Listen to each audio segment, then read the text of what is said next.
gente vai, claro, né, trabalhar com a aula, transmitindo ela no YouTube, e aí está liberado para todo mundo, né, quem é aluno e quem não é, né, e logo, logo essa aula também vai estar no portal para vocês poderem assistir, mas enquanto isso, obviamente, enquanto a aula não está no portal, vocês assistem ela no próprio YouTube, porque ela vai ficar disponibilizada na página do Sejais, tá?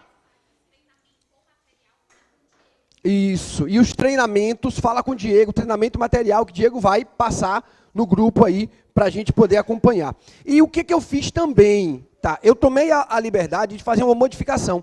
Lembra que eu tinha dito ontem que nós íamos trabalhar com concurso de pessoas?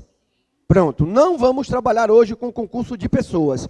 Por conta desse distúrbio aí com relação ao sistema, eu vou deixar essa aula, pela importância dela, para um outro momento, e a gente vai trabalhar hoje com um outro tema que acho que já estava até no nosso programa, que é lei penal no espaço. Fechado? Então hoje a gente fecha a parte de culpabilidade, que a gente tinha, só faltou ontem a gente falar da exigibilidade de conduta diversa, e aí a gente vai trabalhar com lei penal no espaço também, que é um tema importante para a prova, tá bom? Então, ó, só para a gente meio que fechar aqui os pontos que nós construímos, né?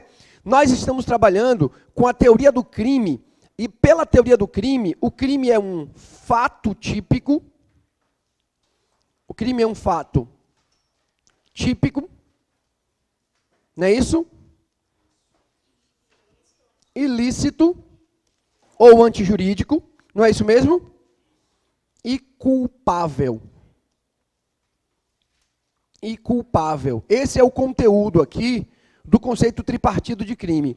E aí a gente tem, dentro do fato típico, a gente vai analisar a conduta para ver se ela é relevante. A gente analisa o resultado, não é? O resultado. A gente analisa o nexo causal, que é a relação de causalidade, e a gente analisa a tipicidade, como elemento aqui, a tipicidade, como elemento aqui, que vai compor o fato típico. Então, quando é que o fato é típico? Quando a conduta for relevante, quando houver resultado, quando houver nexo causal, que é a relação de causalidade, e quando houver também tipicidade, beleza? Mas para que cada um desses requisitos esteja presente, vários desdobramentos precisam ser analisados, né? Vários desdobramentos. Por exemplo, para que a conduta seja relevante, é preciso o quê? Que ela seja humana, voluntária, dolosa ou culposa, comissiva ou omissiva. Não é isso mesmo? Pronto. Se preencheu esses requisitos, a conduta é relevante e o fato é típico. Se não preencheu esses requisitos, eu reconheço uma atipicidade do fato. Entenderam? Então, a análise que a gente faz acerca da conduta vai passar por essa verificação aqui. Depois eu identifico se o resultado é relevante. Houve resultado? Existiu resultado lesivo? Pronto. Existindo resultado lesivo, aí eu parto para outra pergunta. Foi a conduta que causou o resultado? Por exemplo, João atirou em Pedro, Pedro morreu. Beleza? João atirou em Pedro, Pedro morreu. A conduta foi relevante, foi dolosa, comissiva e foi humana, né? E voluntária. O resultado ocorreu, morte da vítima. Aí eu venho verificar se tem nexo causal. O que é o nexo causal? O nexo causal é analisar a seguinte questão. Foi o tiro que matou? Pode não ter sido. Imagina que a prova diga para você, ó, João atirou em Pedro, Pedro morreu. Beleza. Só que no hospital fizeram uma análise e verificaram que a vítima morreu por envenenamento. Porque antes de tomar o tiro, ele já tinha ingerido veneno com a intenção suicida. Quando você analisa o nexo causal, o que você está perguntando é, foi a conduta que produziu o resultado, sim ou não? Se sim, ele responde pelo crime consumado. Se não, ele responde pela tentativa. Entenderam? Então, quando eu analiso o nexo causal, fiquem ligados nisso. A gente, como regra geral, vai chegar a essas conclusões, né? Ó, João atirou em Pedro com dolo de matar. Pedro está morto. Aí vem um laudo e diz que Pedro morreu por um afogamento no hospital. Houve um alagamento no hospital e ele morreu por afogamento. Ou seja, quem atirou quis matar, não quis? Mas não matou. Não matou por uma circunstância ali à vontade dele, não é? Responde pela tentativa. Mas por quê? Porque não tem nexo causal. Não é isso mesmo? Porque não foi o tiro que causou a morte. Quem causou a morte foi o afogamento. Então, se quem atirou queria matar, mas não matou, não tem nexo causal para o resultado, ele responde só pela tentativa. Entenderam? Fechado até aqui? Então, a gente vai analisar a conduta, vamos analisar o nexo causal, analisamos a tentativa, aí eu passo para analisar a tipicidade. A pergunta é, tem previsão legal? Se sim, o fato é típico formalmente. Se não for possível aplicar o princípio da insignificância, também terá tipicidade material. Aí, ó, eu posso dizer, houve um fato típico. Percebam, para eu afirmar a existência de um fato típico, eu tenho que passar por todos esses elementos. Apenas ao final é que eu posso concluir pela tipicidade do fato, pela existência de um fato típico. Agora, já que houve um fato típico, é provável que seja crime, não é provável que seja crime? Aí o artigo 23 do Código Penal vai trazer para a gente algumas excludentes de ilicitude, que poderão afastar a ilicitude todas as vezes que um fato típico for praticado. E nós vimos elas, não é? A gente falou aqui do estado de necessidade, da legítima defesa, do estrito cumprimento do dever legal, do exercício regular do direito e do consentimento da vítima, que pode funcionar como excludente de tipicidade ou como excludente de ilicitude, causa supralegal. Não é isso mesmo? Lindo. Aí, depois que eu confirmo que há ilicitude, o fato é típico e é ilícito, ok? Aí eu passo a analisar a culpabilidade do réu, né? Eu vou verificar a imputabilidade, não é isso? Eu vou ver se ele é imputável, semi-imputável ou inimputável, não é assim?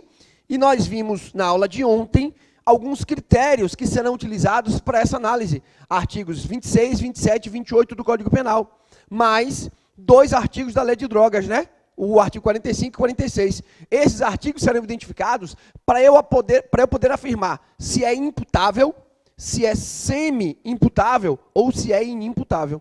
A única hipótese aqui de exclusão do crime é a inimputabilidade, sendo que também serve para a gente, como tese de defesa, a semi-imputabilidade, porque vai funcionar como causa de diminuição de pena, não é assim?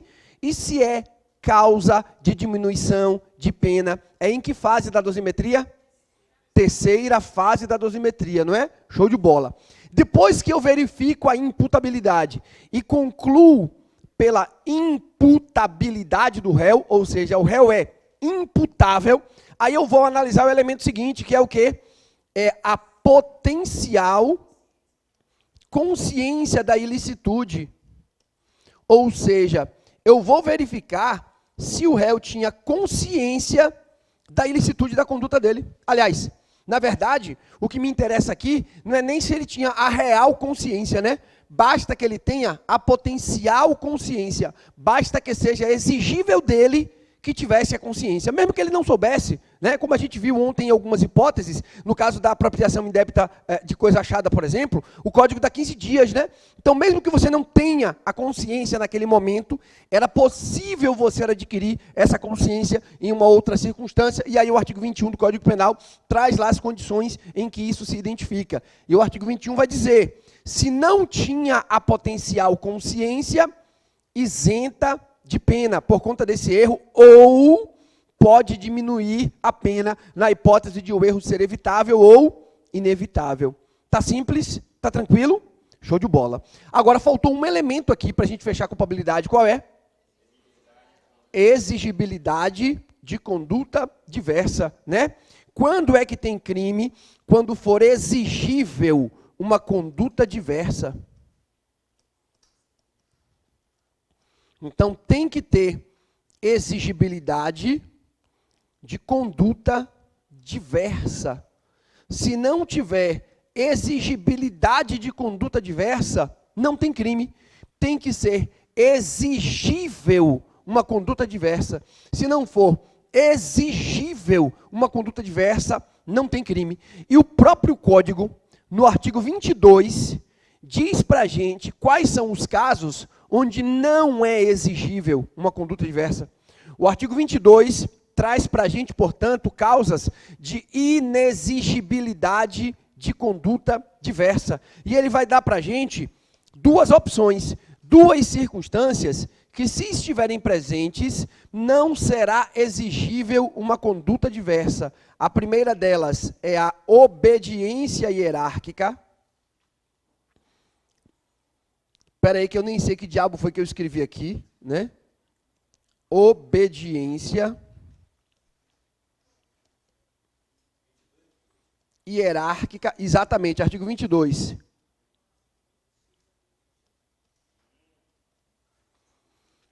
Obediência hierárquica e a coação moral.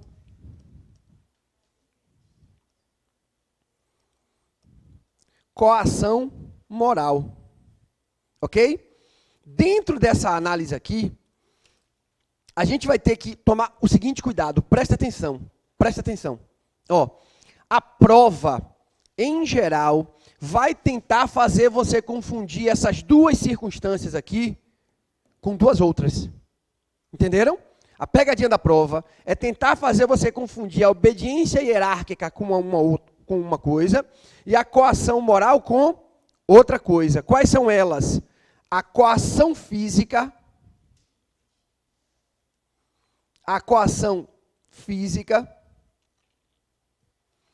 e o estrito cumprimento de um dever legal. Ok? Estrito cumprimento de dever legal e coação física. A prova vai tentar fazer você confundir. Ela vai colocar uma situação para você ficar na dúvida se houve obediência hierárquica ou estrito cumprimento de dever legal. Entendeu? Em outro caso, ela vai colocar outra situação para você ficar na seguinte dúvida: se houve coação moral ou coação física. A pegadinha da prova é essa. Entendeu? Então, na hora que você identificar as diferenças entre esses institutos, acabou. Você sabe o que você precisa para responder qualquer questão de prova. Entendeu? Quando é que eu tenho coação moral? Quando é que eu tenho coação física? Olha como as consequências são muito distintas, né? Na coação física, o fato é atípico. Ó, coação física é excludente de tipicidade, não é verdade? Porque a coação física atua no âmbito da própria conduta. Se o agente foi coagido fisicamente, a conduta não foi voluntária. E se a conduta não foi voluntária, ela não tem relevância para o direito penal.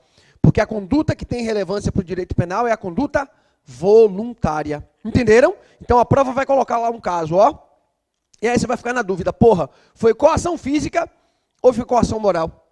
E observa, se você errar, já foi. Porque se você disser que foi coação física, a consequência é que é fato atípico. Mas se no caso concreto houve coação moral, o fato foi típico. E foi ilícito. O que eu tenho é um excludente de culpabilidade. Entenderam a diferença? E a gente não pode errar isso? Percebe? Então a gente não pode errar. Se você trocar uma pela outra, acabou, você errou a questão.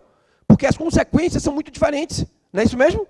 No momento em que eu tenho uma coação física, eu não tenho fato típico. No momento em que eu tenho uma coação moral, o que eu não tenho é culpabilidade.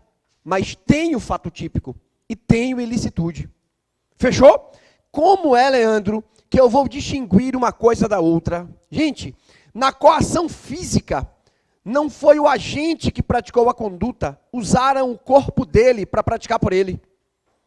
Na coação física, não foi ele que praticou, usaram o corpo dele para praticar a conduta por ele. Por exemplo, eu ponho a faca na mão de alguém, pego a mão desse alguém e forço ele a dar uma facada a uma terceira pessoa. É ele que está praticando a conduta ou sou eu? Eu estou usando o corpo dele para praticar a conduta, você percebe? Então o que houve aqui foi uma coação física. Não existiu voluntariedade. E se não existiu voluntariedade, fato atípico. Agora, olha para cá. Se eu pegar o filho dele e colocar uma arma na cabeça do filho dele e disser, dê uma facada em Ivan senão eu mato seu filho. Aliás, Ivan não, né? Que Ivan não vale isso tudo, né? A gente não precisa ameaçar o filho de alguém para alguém querer matar Ivan, né? Então, vamos mudar de exemplo aí. Imagina aí, ó, eu chego para esse alguém e digo, ó, dê uma facada em beira-mar, né? Que certamente é muito mais valioso que Ivan. Então, dê uma facada em beira-mar, senão eu mato seu filho. Percebe? Eu estou coagindo ele a matar? Sim ou não? Mas essa coação é física ou moral? Moral. E se ele matar, ele praticou um fato típico? Sim. Existiu ilicitude, mas não tem culpabilidade. Percebe a diferença? Ó, exemplo. Imagina aqui. O gerente do banco, um dia antes, 4 assaltantes vão até a casa do gerente do banco, sequestram ele, a esposa e o filho. No dia seguinte, ele vai trabalhar. 2 dos assaltantes vão com ele, outros 2 ficam na casa dele com a esposa e com o filho. E ele vai com a seguinte incumbência. Ele vai entrar na agência, ele vai sacar o dinheiro do cofre, 4 milhões de reais, e entregar para os 2 criminosos que estão do lado de fora. Se ele não fizer isso, ou se ele avisar a polícia, o filho e a esposa dele vão morrer. Entenderam? Ele é que vai sacar o dinheiro do cofre. Sim ou não? Ele está sendo coagido fisicamente? Não. Ele está sendo coagido moralmente. Então ele pratica um fato típico, existe ilicitude, mas não tem culpabilidade, por inexigibilidade de conduta diversa. Qual inexigibilidade de conduta diversa se aplica aí? A coação moral. Ele foi coagido moralmente a praticar o crime. Entenderam? Fechado? Ou ainda, eu poderia fazer o seguinte, ó, eu amarrei vários explosivos ao corpo desse gerente do banco e disse, entre, tire o dinheiro, senão eu explodo tudo e você morre. Agora é coação física?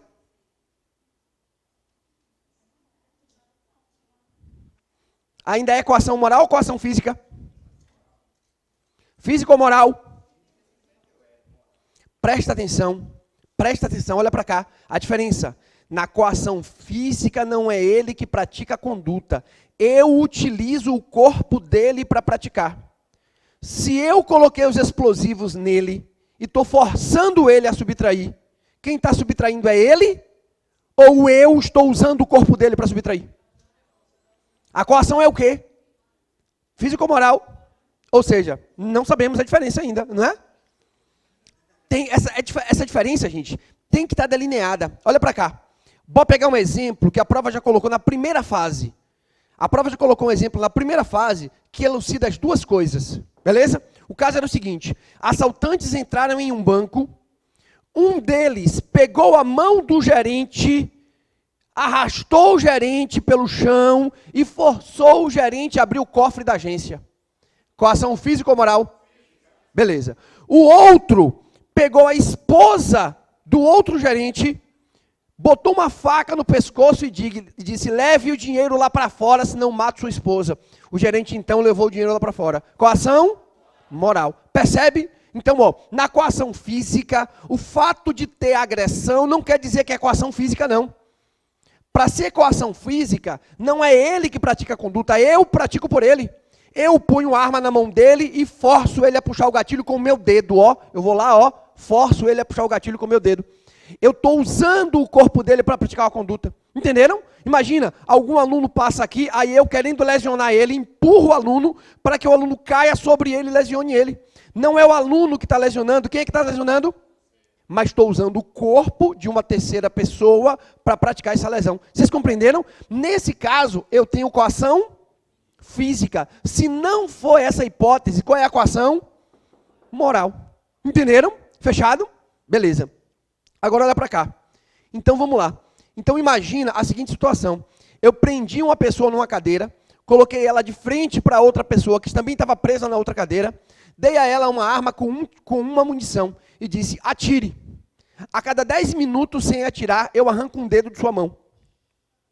Beleza? Passaram-se 10 minutos, ele não atirou, eu vou lá com o alicate e... Primeiro dedo. Passa mais 10 minutos, ele não atira, eu vou lá com o alicate e... Segundo dedo. Não é isso? Aí ele vai lá e puxa o gatilho e mata. Foi coação física ou moral? Física ou moral? E aí? Física ou moral? Moral. Leandro, mas não teve agressões físicas? Teve. Mas na coação moral também pode ter agressão física. É só você perguntar assim, ó, vem cá, foi ele que puxou o gatilho? Ou puxaram o gatilho por ele? Se foi ele que puxou o gatilho, então a coação foi moral. Entendeu? Se foi ele que puxou o gatilho, a coação foi moral. Para ser coação física, eu tinha que pegar a mão dele e forçar, ó, o meu dedo sobre o dele para puxar o gatilho. Vocês entenderam a diferença? No exemplo da bomba também é moral, coação moral. Entenderam? Fechado? Então, gente, ó, não pode confundir, presta atenção, coação moral com coação física. As consequências são distintas e se você confunde, você erra a questão. E é uma questão que dá para a gente responder. Entenderam? Dá para a gente responder. No primeiro caso, eu uso o corpo da vítima para praticar o crime. No segundo caso, eu faço qualquer coisa, até mesmo agredir a vítima, para forçar ela a praticar o crime. Eu não usei o corpo dela, ela que praticou o crime. Entendeu? Mas ela só fez isso porque eu fiz qualquer coisa que forçasse ela a fazer isso. Entenderam? Fechou? As consequências são excludente de tipicidade e excludente de culpabilidade por inexigibilidade de conduta diversa, como determina o artigo 22 do Código Penal. Posso ir em frente? Beleza. Ó, outra excludente da exigibilidade, que a prova também cobra, é a obediência hierárquica, que normalmente a prova traz questões tentando confundir ela com o estrito cumprimento do dever legal. O estrito cumprimento do dever legal pode, em alguma medida, né, parecer com a obediência hierárquica, tá? Por quê? Simples. Porque, olha só, a obediência hierárquica é aplicada para funcionário público, porque só há relação de hierarquia no serviço público. No setor privado, não tem hierarquia. O gerente de uma empresa privada, se ele der uma ordem para um recepcionista dessa empresa privada, e esse recepcionista da empresa privada cumprir essa ordem, eu posso dizer que havia uma relação de hierarquia ali? Não. Só há relação de hierarquia no serviço público. Ah, mas peraí, mas se é serviço público, também pode ser estrito cumprimento de dever legal, não pode? Pode, porque o estrito cumprimento de dever legal, a gente viu ontem, como regra, aliás, ontem não, antes de ontem, como regra, ele aplica para o funcionário público. Vocês entenderam? Então, as provas, às vezes, vão colocar questões para você confundir uma coisa com outra. Entenderam? Bora resolver essas distinções aqui? Presta atenção. O que eu falei para vocês ontem? Ó, aliás, antes de ontem. O estrito cumprimento de dever legal vai se aplicar para funcionário público, não é isso? O funcionário público tem que cumprir estritamente o que a lei manda. Ele não tem discricionariedade para ir muito além das coisas, né?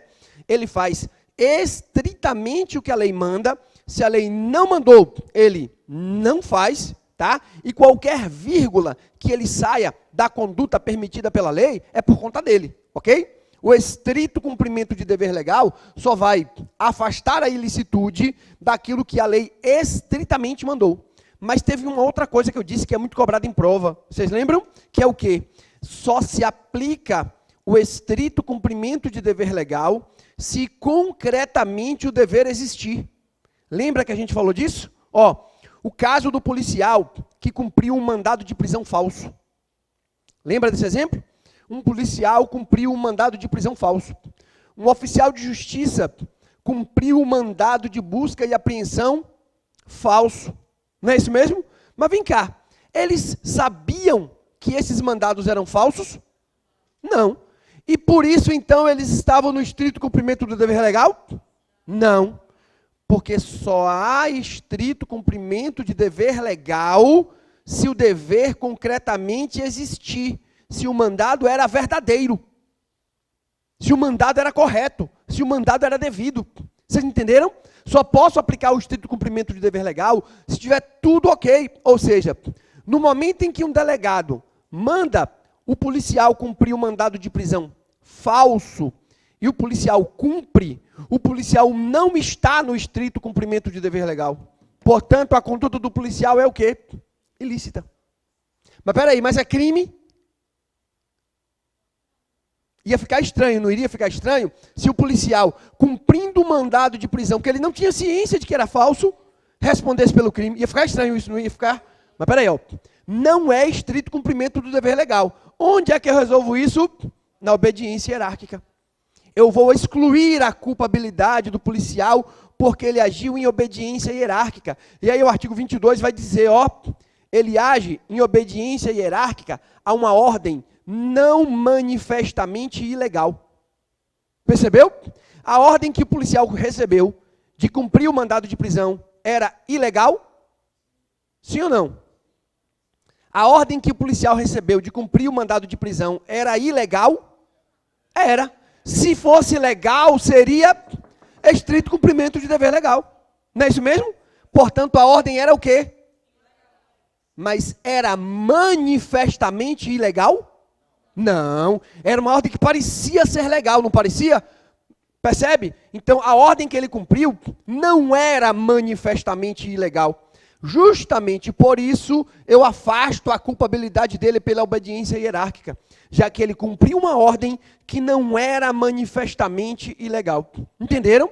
Agora imagina que o delegado dê a um policial a ordem de torturar um preso. E o policial cumpra a ordem. Ele está no estrito cumprimento de dever legal? Não, porque a lei não manda fazer isso. Ele está em obediência hierárquica? Não. Ele está cumprindo uma ordem manifestamente ilegal. Só está em obediência hierárquica quem cumpre uma ordem não manifestamente ilegal. Nesse caso, como essa ordem é manifestamente ilegal, ele responde pelo crime de tortura, mesmo tendo cumprido uma ordem de um superior hierárquico. Aquele que recebe uma ordem de um superior hierárquico, se essa ordem for manifestamente ilegal, ele tem o dever de descumprir a ordem. Entenderam? Então, se o delegado chega para o policial e diz, torture o preso, o policial tem o dever de descumprir essa ordem e noticiar a corregedoria, o que for. Percebeu? Se o policial cumpre a ordem manifestamente ilegal, ele responde pelo crime junto com o delegado. Entenderam? Agora, olha a graduação da coisa. Se a ordem era legal, morre aqui. Não é isso mesmo? Se a ordem era ilegal, mas não era manifestamente ilegal, morre aqui. Não é isso? Mas se a ordem era manifestamente ilegal, é crime. Ele responde pelo crime. Exatamente. Fechado? Então olha para cá. O que a prova vai fazer? Ela vai tentar fazer você confundir coação moral com coação física, porque são excludentes de tipicidade e de culpabilidade, ou vai tentar fazer você confundir a obediência hierárquica com o estrito cumprimento de dever legal. No estrito cumprimento de dever legal, eu afasto a ilicitude, e na obediência hierárquica, eu afasto exclusivamente a culpabilidade do agente. Dúvidas? Não? Tá simples, gente. Podemos continuar? Pronto. Então, basicamente, nós fechamos a teoria do crime aqui, não é? Basicamente, nós fechamos a teoria do crime aqui. Eu vou só colocar um aperitivo para a gente de algo que a gente vai tratar no futuro, tá bom? Porque o que acontece? Ao longo da história, o que mais mudou no direito penal foi a teoria do crime, o conceito de crime. O conceito de crime é aquilo que mais foi desenvolvido ao longo da dogmática penal. E aí você tem várias teorias que tentavam justificar a existência ou conceituar o crime. Por exemplo, né, o dolo e a culpa hoje estão posicionados onde aqui no conceito de crime? No fato típico, não é isso mesmo? Mais especificamente, em que lugar do fato típico? Na conduta. Então, dolo e culpa estão aqui, ó. Opa! Rapaz!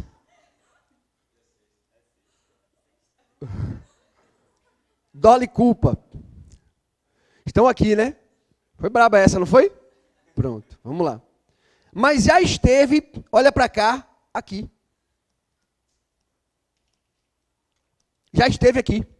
O dolo e culpa já fez parte da potencial consciência da ilicitude. Quando o dolo e a culpa estavam aqui, eu não analisava no fato típico dolo e culpa. Eu deixava para analisar na consciência da ilicitude. E aí falava-se em consciência dolosa ou consciência culposa. Quem era que tinha dolo? Quem tinha consciência da ilicitude. Se o cara praticasse uma conduta consciente de que aquela conduta era ilícita, ele tinha dolo. Entenderam? Daí, olha a afirmação que eu vou usar. Presta atenção.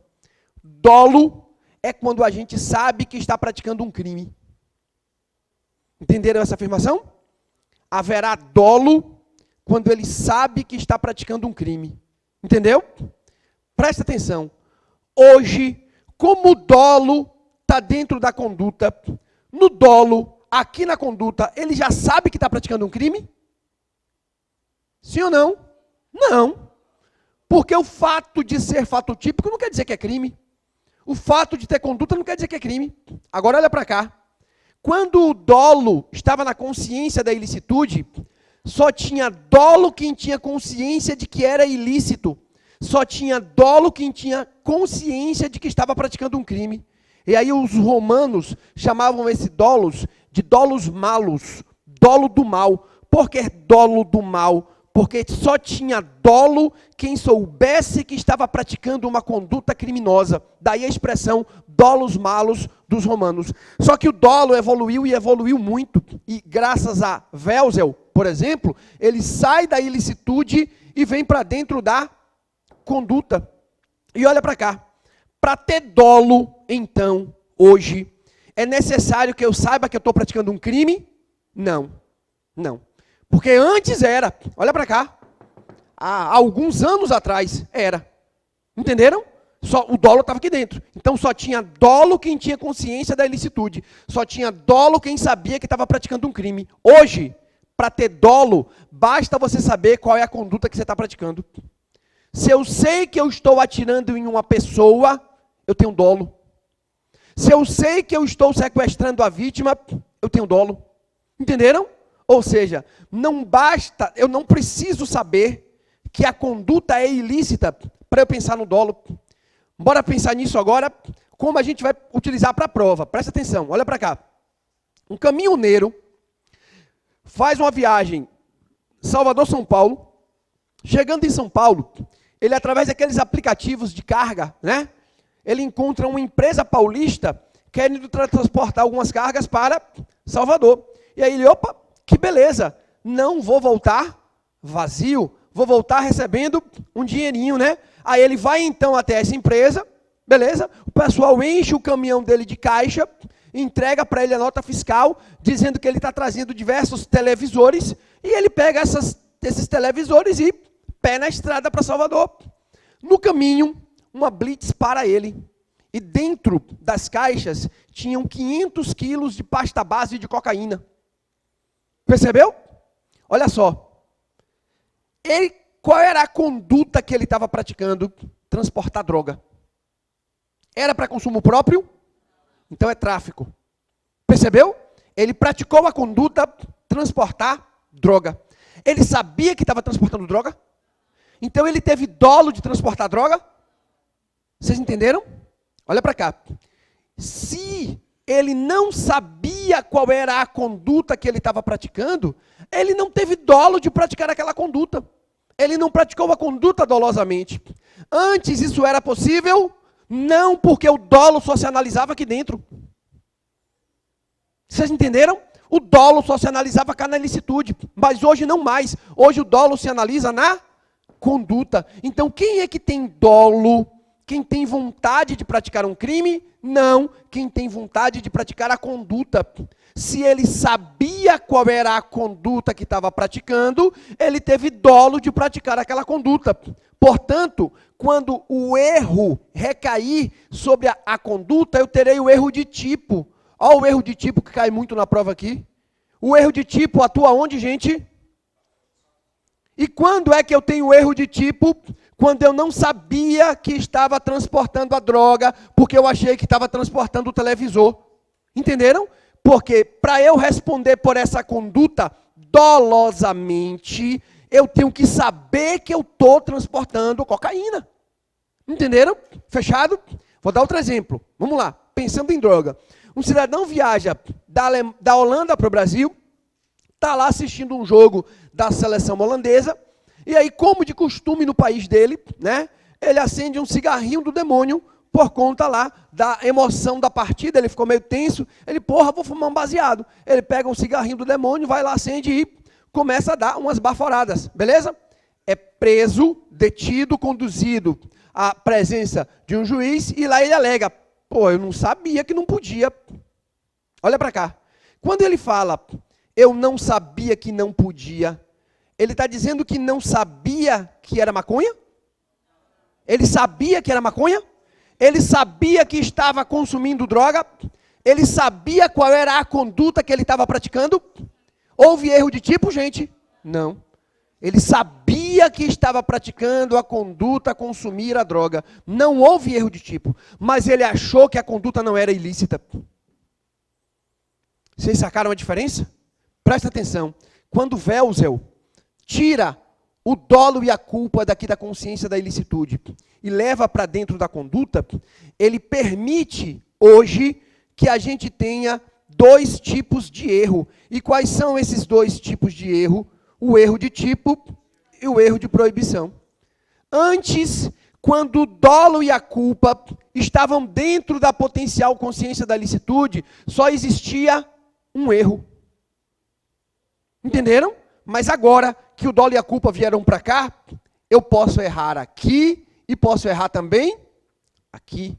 Essa é a diferença do erro de tipo para o erro de proibição, que as provas tanto exploram, mas que a gente vai tratar em uma aula específica para todos esses diversos erros, ok? Eu só fiz, aproveitando que a gente construiu essa ideia geral aqui, mostrar para vocês que o dolo e a culpa estavam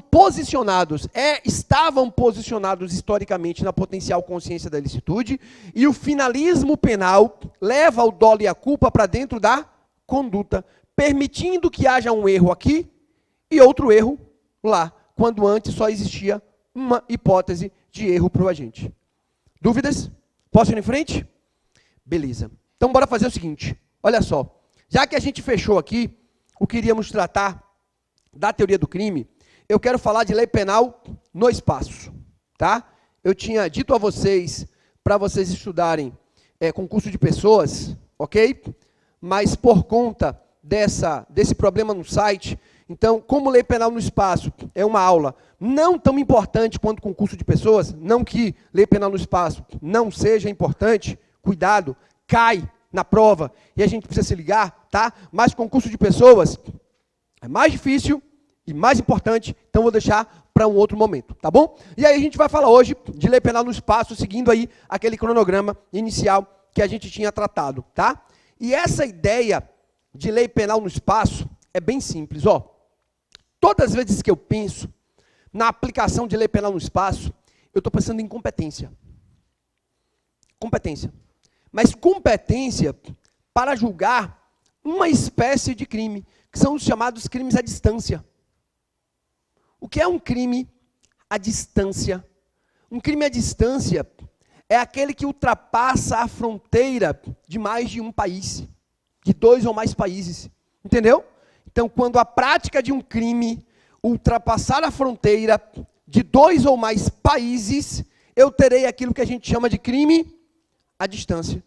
E observa, nesses casos, eu vou ter que pensar quem é competente para julgar. Qual país é competente para julgar? Leandro, peraí, mas não é a mesma coisa de quando um crime ultrapassa a fronteira da Bahia e do Rio de Janeiro, não? Não é a mesma coisa. Porque eu tenho aí, nesse caso concreto, uma regra de competência que é interna.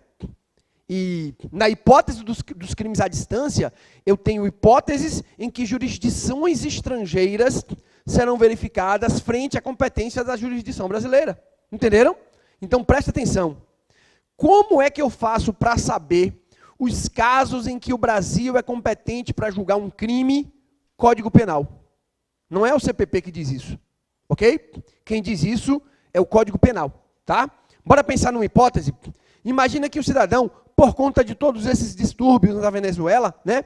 Um cidadão venezuelano tome um tiro do lado de lá da fronteira, ultrapasse a fronteira do Brasil correndo, seja atendido em um hospital brasileiro e morra no Brasil.